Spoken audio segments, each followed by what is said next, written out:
என்ன கேஸ்னா hours trading, குதிரை பேரம் பண்ண கேஸ். செந்தில் பாலாஜியோட பிரதர் சொல்லி தான் இளையராஜா வந்து கான்டாக்ட் பண்ணியிருக்காங்க, இன்வெஸ்டிகேஷனுக்கு கோஆபரேட் பண்ணும் அப்படின்னு சொல்லியிருக்காங்க. லிட்ரலா காலையிலையும் சாயங்காலமும் குதிரை பேர வழக்கு 35 கோடி ஆஃபர் பண்ணதா அவர் மேல அலிகேஷன் உண்டு. Accused persons had absconded to Singapore and had remotely deleted footages. Senthil Balaji அவர்கள் மேல predicate offense இப்ப புக் ஆயிருக்கு. இந்த கேஸ்லயும் எனி அதர் அஃபென்ஸ் கமிட் பண்ணிருக்க கூடாது. அப்ப எனி அதர் அஃபென்ஸ்னா ஈவன் செக் பவுன்ஸ் கேஸ் கூட வரக்கூடாது செந்தில் பாலாஜி மேல. லீகல் டாக்ஸ் நேயர்களுக்கு அன்பு வணக்கங்கள். இன்னைக்கு மெட்ராஸ் ஹைகோர்ட்ல முக்கியமான ஜட்மெண்ட் வந்திருக்கு with respect to anticipatory fail. இந்த ஆன்டிசிபேட்டரி பெயில் ஆகப்பட்டது செந்தில் பாலாஜி அவர்களுக்கும் செந்தில் பாலாஜி அவர்களுடைய பிரதர் அசோக் குமார் அவர்களுக்கும் கொடுத்துருக்காங்க. ஆனால் இந்த ஆன்டிசிபேட்டரி பெயில் ஆகப்பட்டது சிவியர் கண்டிஷன்ஸோட கொடுத்துருக்காங்க. லிட்ரலா செந்தில் பாலாஜி அவர்களும் அவருடைய பிரதர் அசோக் குமார் அவர்களும் காலையிலையும் சாயங்காலமும் போலீஸ் ஸ்டேஷனுக்கு தினந்தோறும் போகக்கூடிய கண்டிஷன். அப்போ பார்க்கும் பொழுது இந்த சிவியர் கண்டிஷன்ஸ் வந்து ஏன் வந்து கோர்ட் இம்போஸ் பண்ணியிருக்காங்க, எந்த கேஸுக்காக இம்போஸ் பண்ணியிருக்காங்கன்றது ரொம்ப ரொம்ப முக்கியம். ஏன்னா செந்தில் பாலாஜி அவர்கள் மேல பல கேஸுகள் உண்டு. அதனால மக்களுக்கு வந்து எந்த கேஸுக்காக ஒரு பெயில் வாங்கியிருக்காருன்றது தெரியாம கூட போகலாம். செந்தில் பாலாஜி அவர்கள் மேல ஜாப் ஸ்கேம் இருக்கு. அந்த ஜாப் ஸ்கேம் பொறுத்த வரைக்கும் அந்த இன்வெஸ்டிகேஷன் ஆகப்பட்டது சிசிபி பண்றாங்க. இதை தாண்டி சுப்ரீம் கோர்ட்ல செந்தில் பாலாஜி அவர்களுக்கு prevention of money laundering act ED கேஸ்ல அவருக்கு பெயில் கிடைச்சது நம்மளுக்கு எல்லாம் தெரியும். ரெண்டாவது இம்பார்ட்டன்ட் கேஸ் அவர் மேல இருக்கிறது வந்து சிபிஐ வழக்கு இருக்கு. டிரான்ஸ்ஃபார்மர் வாங்கின அலிகேஷன்ஸ்ல கிட்டத்தட்ட 370 கோடிக்கு மேல ஊழல் பண்ண வழக்கு சிபிஐயோட இன்வெஸ்டிகேஷன் இருக்கு. அது ரெண்டாவது வழக்கு. மூணாவது வழக்கு அவர் சார்ந்திருக்கக்கூடிய வழக்காகப்பட்டது இன்கம் டாக்ஸ் டிபார்ட்மெண்ட் கரூர்ல போயிட்டு அவர் வீட்டில் வந்து ரெய்ட் நடத்தும் பொழுது அப்போ அவருடைய காரை அடிச்சு அவருடைய ஆதரவாளர்கள் அடிச்சு உடைச்சதா அந்த கேஸ் ஒரு இன்வெஸ்டிகேஷன் போயிட்டு இருக்கு. அதுவும் உங்களுக்கு தெரியும். நாலாவது இம்பார்ட்டன்ட் கேஸ் செந்தில் பாலாஜி அவர்கள் கேஸ் பொறுத்த வரைக்கும் கரூர் கேஸ் வந்து நம்மளுக்கு தெரியும். கரூர் ஸ்டாம்பீட் கேஸ், அதுலேயும் சிபிஐ வந்து அவரை விசாரணை பண்ணியிருக்காங்க. அதோடைய ஸ்டேட்டஸ் என்ன அப்படிங்கிறது மக்களுக்கு தெரியும். இப்போ புதுசா அவர் மேல வந்திருக்கக்கூடிய கேஸ் தான் ரொம்ப சுவாரஸ்யமான கேஸ். என்ன கேஸ்னா ஹார்ஸ் ட்ரேடிங், குதிரை பேரம் பண்ண கேஸ். இந்த ஹார்ஸ் ட்ரேடிங் கேஸை பத்தி தமிழ்நாடு மக்களுக்கும் ரீசெண்டா கிட்டத்தட்ட 1.5 வாரமா இந்த கேஸை பத்தி எல்லாருக்கும் தெரியும். செந்தில் பாலாஜி அவர்கள் மேலையும் செந்தில் பாலாஜி அவருடைய பிரதர் மேல அசோக் குமார் மேலையும் என்ன அலிகேஷன்னா டிவிகே எம்எல்ஏவை இன்ஃப்ளூயன்ஸ் பண்ணி அசம்பிளியில ஓட் பண்ணும் பொழுது டிவிகேக்கு அகைன்ஸ்டா ஓட் பண்ணும் அப்படிங்கிறதுக்காக 35 கோடி பேரம் பேசினதா அவர் மேல வந்து வழக்கு பதிவு பண்ணப்பட்டது. இந்த பேரம் பேசினது வந்து ஹார்ஸ் ட்ரேடிங், அதாவது குதிரை பேரத்துக்காக அப்படிங்கிற அலிகேஷன் உண்டு. அப்படி பார்க்கும் பொழுது செந்தில் பாலாஜி அவர்களும் செந்தில் பாலாஜி அவர்களுடைய பிரதர் அசோக் குமார் அவர்களும் மெட்ராஸ் ஹைகோர்ட்ல ஆன்டிசிபேட்டரி பெயில் வந்து போட்டிருந்தாங்க. அந்த anticipatory bail petition ஆகப்பட்டது CRLOP 17765 of 2026. இந்த case title ஆகப்பட்டது we Senthil Balaji versus state of Tamil Nadu. இதுல முக்கியமான சில அப்சர்வேஷன்ஸ் வந்து இன்னைக்கு மெட்ராஸ் ஹைகோர்ட் கொடுத்திருக்காங்க. இந்த கேஸோடைய ஃபேக்ட் ஆஃப் த கேஸ் ஆகப்பட்டது மெட்ராஸ் ஹைகோர்ட் ஆன் வெனஸ்டே, அதாவது July 8 granted anticipatory bail to DMK MLA Sendil Balaji and his brother Ashok Kumar in a case lodged over allegation of offering 35 crore bribe to a TVK MLA in an alleged attempt to influence his vote for assembly speaker. இந்த கேஸ்ல தான் அவருக்கு fail கொடுத்துருக்காங்க. Influence பண்ணதுக்காக குதிரை பேர வழக்கு 35 கோடி ஆஃபர் பண்ணதா அவர் மேல அலிகேஷன் உண்டு. கோர்ட் கிராண்ட் பண்ணியிருக்காங்க ஆன்டிசிபேட்டரி பெயில். யாருக்குன்னா செந்தில் பாலாஜிக்கும் அவருடைய பிரதருக்கும். என்ன கண்டிஷன்ஸ் இம்போஸ் பண்ணியிருக்காங்கன்னா, court has asked further the petitioners to appear before investigating officer daily until further orders and cooperate with the investigation. Senthil Balaji அவர்களும் செந்தில் பாலாஜி அவருடைய பிரதரும் டெய்லி வந்து போலீஸ் ஆஃபீஸர் முன்னாடி அப்பியர் ஆகி இன்வெஸ்டிகேஷனுக்கு கோஆப்ரேட் பண்ணணும் அப்படின்னு சொல்லியிருக்காங்க. லிட்ரலா காலையிலையும் சாயங்காலமும். அது மட்டும் இல்லாமல் செந்தில் பாலாஜி அவர்களுடைய வழக்கறிஞர் இதை பற்றி வாதிடும் பொழுது முக்கியமான இம்பார்ட்டன்ட் ஆர்குமெண்ட்ஸை முன் வச்சிருக்காரு. சீனியர் அட்வொகேட் அப்பியர் ஆயிருக்காங்க இந்த கேஸில் செந்தில் பாலாஜிக்காக. என்ன அவங்க வந்து வாதம் வச்சாங்கன்றதையும் தெரிஞ்சுக்கணும். அது மட்டும் இல்லாமல் ஸ்டேட் சைட்ல இருந்து அப்பியரான அட்வொகேட் வந்து என்ன வாதங்கள் வச்சாங்கன்னு தெரிஞ்சுக்கணும். இது முக்கியமாக சட்டமானவர்களும் அது மட்டும் இல்லாமல் பொதுமக்களும் பல கட்சியில் இருக்கக்கூடிய நிர்வாகிகளும் பாலிட்டிஷியன்ஸ் எல்லாருமே இதை பற்றி தெரிஞ்சுக்க வேண்டியது மிக மிக அவசியம். ஏன்னா இந்த மாதிரி இருக்கக்கூடிய ஒரு சீரியஸ் கேஸில் எப்படி வந்து ஆர்கியூமெண்ட்ஸ் கோர்ட்டில் நடந்திருக்குன்றத கட்டாயமாக பொதுமக்கள் தெரிஞ்சுக்க வேண்டியது மிக அவசியம். அப்படி பார்க்கும் பொழுது சீனியர் அட்வொகேட் என்ன சப்மிட் பண்ணியிருந்தாங்கன்னா, submitted that the complaint was made 2 days after the alleged phone call. Phone call வந்ததுக்கு அப்புறம் 2 நாளைக்கு அப்புறம் தான் இந்த கம்ப்ளைண்ட் வந்து ஃபைல் பண்ணியிருக்காங்க. he said there is no recording of the call. recording of the call நடக்கல. சிடிஆர் ரெக்கார்ட்ஸை பேஸ் பண்ணி தான் இந்த அலிகேஷனை கொண்டு வராங்க அப்படிங்கிறத முன் வச்சார். அது மட்டும் இல்லாமல் அலிகேஷன்ஸ் அகேன்ஸ்ட் பாலாஜி, அதாவது Senthil Balaji, where presumptions including that there was an attempt to topple the government. அவருடைய மேலே வைக்கக்கூடிய சார்ஜ் ஆகப்பட்டது டிவிகே அரசாங்கத்தை டாப்பிள் பண்ணக்கூடிய சாத்தியக்கூறுகள் இருக்கிறது அப்படிங்கிறது தான் அவர் மேலே வச்சிருக்கக்கூடிய அலிகேஷன். அதுக்கு லார்ட்ஷிப் வந்து ஒரு முக்கியமான கொஸ்டின் கேட்டார். என்ன கொஸ்டின் கேட்டார்னா, வாட் இஸ் யுவர் ரோல், அதாவது செந்தில் பாலாஜி அவர்களுடைய ரோல் என்ன இந்த கேஸில், செந்தில் பாலாஜி அவர்களும் செந்தில் பாலாஜியோடைய பிரதரோட ரோல் என்ன. As per FIR there is nothing அப்படிங்கிறத சொல்றாரு லார்ட்ஷிப். அதுக்கு சீனியர் அட்வொகேட் வந்து என்ன சொல்றாருன்னா, said that the prosecution had only one piece that Senthil Balaji was in Erode on the same day as the prime accused அப்படிங்கிற வாதத்தை செந்தில் பாலாஜி அவர்களுடைய தரப்புல வைக்கப்பட்டது. அதுக்கு he said that the Tamil magazines were reporting that state wants to implicate the petitioner to prevent him from discharging his duties as the Karur by-election was coming up அப்படிங்கிறத முன் வச்சாங்க வாதத்தில். அதுக்கு சீனியர் அட்வொகேட் அசோக் குமார் அவர்களுடைய தரப்புல, அதாவது செந்தில் பாலாஜி அவர்களுடைய தரப்புல அசோக் குமார் அவர்களுக்கு அப்பியர் ஆகி என்ன சொன்னாங்கன்னா, he is being implicated only because he is a Senthil பாலாஜி's brother. He also added that the police is attempting to develop the case அப்படின்னு சொன்னார். அதுக்கு ஸ்டேட் சைடில் அப்பியர் ஆன அட்வொகேட், பப்ளிக் ப்ராசிக்யூட்டர் ஸ்டேட் சைடில் அப்பியர் ஆன advocate appearing for the state submitted that there was material to show that the accused persons had committed conspiracy. Accused person has committed conspiracy by booking rooms in Chennai. So சென்னையில் வந்து room book பண்ணியிருக்காங்க இந்த கான்ஸ்பிரசியை வந்து முன்னெடுக்கிறதுக்காக.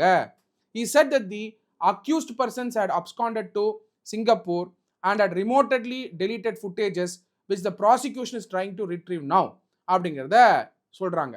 இதில் accused person வந்து சிங்கப்பூருக்கு போயிட்டாரு, அவங்க அங்கேருந்து ஃபுட்டேஜஸ் டெலீட் பண்ணிட்டாங்க, அதை இப்போ ரிட்ரீவ் பண்ணுறதுக்கான ஸ்டெப்பை ஸ்டேட் எடுத்துக்கிட்டு இருக்காங்க அப்படிங்கிற வாதத்தை ஸ்டேட் சைடில் அட்வொகேட் வந்து முன் வச்சாங்க. he said that there seemed to be a ஹவாலா மணி. ரொம்ப ரொம்ப இம்பார்ட்டன்ட். ஹவாலா மணி அப்படின்னு சொன்னாலே ஃபெமா ஆக்ட் அட்ராக்ட் ஆகிறதுக்கான வாய்ப்புகள் உண்டு வரக்கூடிய காலத்தில். FEMA act 2002, foreign exchange management act 2002 attract ஆகிறதுக்கான வாய்ப்புகள் உண்டு. ஏன்னா எஃப்ஐஆரில் ஹவாலா மணி இன்வால்வ் ஆயிருக்குன்னா சிங்கப்பூர்லேருந்து டெலீட் பண்ணுறாங்க ஃபுட்டேஜஸ்ன்னு சொன்னால் இந்த ஹவாலா மணியுடைய சோர்ஸ் எங்கே அப்படிங்கிற அந்த பாயிண்ட்டு வருது. அது மட்டும் இல்லாமல் prevention of money laundering act 2002 படி இந்த ப்ரெடிகேட் அஃபென்ஸ் இருக்கிறதுனால நாளைக்கு ஃபியூச்சரில் என்ஃபோர்ஸ்மெண்ட் டைரக்டரேட் வரதுக்கான வாய்ப்புகளும் உண்டு. ஏன்னா ப்ரெடிகேட் அஃபென்ஸ் இருக்குது, அந்த ப்ரெடிகேட் அஃபென்ஸ் ஆகப்பட்டது ஷெட்யூல்ட் அஃபென்ஸாக இருக்குது. ஷெட்யூல்ட் அஃபென்ஸாக இருக்கிறதுனால என்ஃபோர்ஸ்மெண்ட் டைரக்டரேட் வந்து இன்வெஸ்டிகேட் பண்ணுற பாசிபிலிட்டிஸ் இருக்குன்றத நம்ம மறந்துடக்கூடாது. அப்போது ஹவாலா மணி involved adding that the prosecution had strong material to show it. He added that there was also material against Senthil Balaji அப்படிங்கிறத ஸ்டேட் சைட்லேருந்து முன் வச்சாங்க வாதத்தை.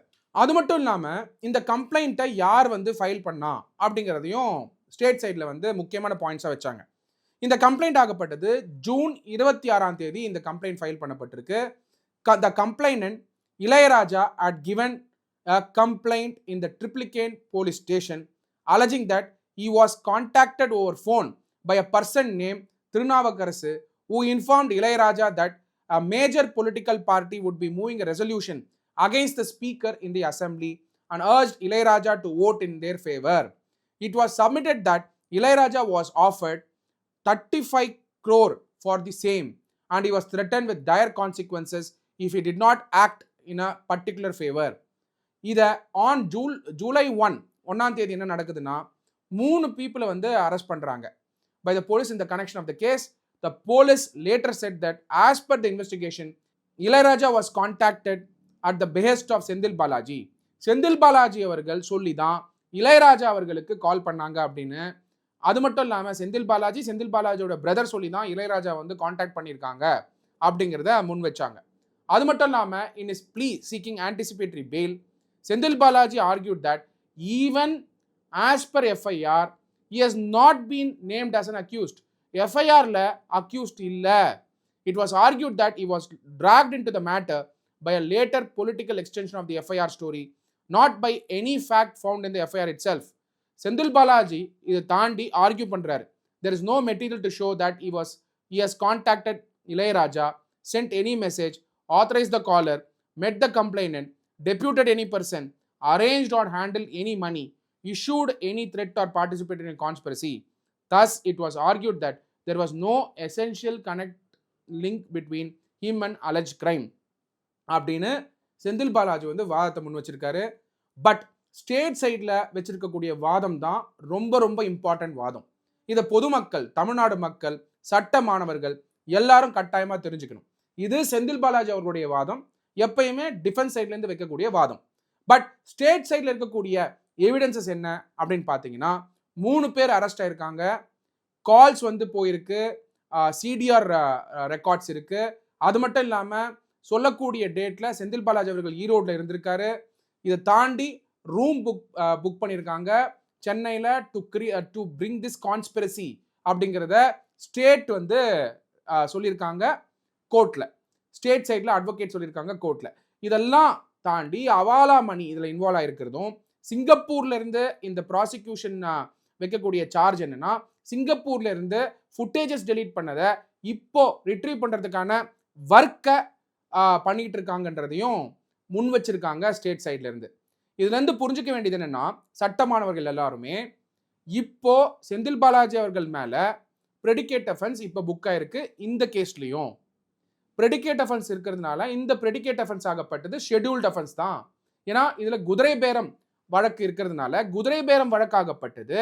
பாரதிய நியாய சன்னிதா படி இருக்கக்கூடிய செக்ஷன்ஸ் அட்ராக்ட் ஆகிறதுனால இந்த செக்ஷன்ஸ் எல்லாமே ஷெட்யூல்ட் அஃபென்ஸா வரதுனால prevention of money laundering act 2002 படி என்ஃபோர்ஸ்மெண்ட் டைரக்டரேட்டும் களத்துல வந்து இன்வெஸ்டிகேட் பண்ற பவர்ஸ் உண்டு. இதுல முக்கியமா பார்க்க வேண்டியது என்னன்னா, செந்தில் பாலாஜி அவர்களுக்கு செப்டம்பர் 2024 பெயில் கிடைக்குது. அப்போ செப்டம்பர் 2024 அவருக்கு எதுல பெயில் கிடைக்குதுன்னா, ஜாப் ஸ்கேம்ல பெயில் கிடைக்குது. பிரிவென்ஷன் மணி லாண்டரிங் ஆக்ட் 2002ல செக்ஷன் 45 படி பெயில் கொடுக்குறாங்க. அந்த பெயில் கண்டிஷன்ஸ் இங்க எடுத்து பார்த்தீங்கன்னா, செக்ஷன் 45ல எனி அதர் அஃபென்ஸ் கமிட் பண்ணக்கூடாதுன்னு இருக்கு. அதுல பெயில் கிடைச்சிருக்கு.